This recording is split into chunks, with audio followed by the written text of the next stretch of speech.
Hi దోస్తులు, ఈరోజు మీకు బూందీ లడ్డు ఎలా తయారు చేసుకోవాలని చూపిస్తానండి. ముందుగా అయితే శనగపిండి జల్లెడ పట్టేసుకొని చిటికెడు ఉప్పు అలాగే వంట సోడా వేసేసుకొని కొంచెం కొంచెంగా నీళ్ళు కలుపుకుంటూ చూపిస్తున్న విధంగా శనగపిండిని అయితే కలిపేసుకొని పెట్టేసుకోండి. ఇప్పుడు కడాయి పెట్టేసుకొని బాగా నూనె వేసేసుకొని బాగా వేడెక్కిన తర్వాత మాత్రమే చూపిస్తున్న విధంగా వేసుకోండి పిండి అన్నది. ఇప్పుడు చూసారా, ఇప్పుడు బబుల్స్ రావడం ఆగిపోయింది అనుకోండి, ఆపేసేయండి, లేదంటే అతుక్కపోతుంది.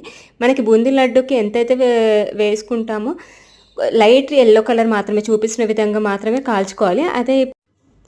ఆ తర్వాత మనం ఎంతైతే శనగపిండి తీసుకుంటామో అదే క్వాంటిటీలో చక్కెర తీసేసుకొని అలాగే దానికి సగంగా వాటర్ తీసేసుకొని చక్కెర పాకం తీగ పాకం అని వచ్చే వరకు చూసుకోవాలి. ఇప్పుడు అది రాగానే మనము ఇలాచీ పౌడర్ అలాగే కాజు కిస్మిస్ వేసేసుకొని కలిపేసుకోవాలి. ఇప్పుడు మనం ముందుగా పెట్టేసుకున్నాం కదా బూందీని మిక్సర్ని, అది కూడా దీంట్లో వేసేసుకొని బాగా కలిపేసుకోండి. కొంచెం గోరువెచ్చగా ఉన్నప్పుడే మనం బూందీ లడ్డు అనేది చుట్టేసుకోవాలి చూపిస్తున్న విధంగా. చూసారా, ఎంతో tasty and easy boondi laddu తయారైపోయింది. Thank you so much. Please like, subscribe and share.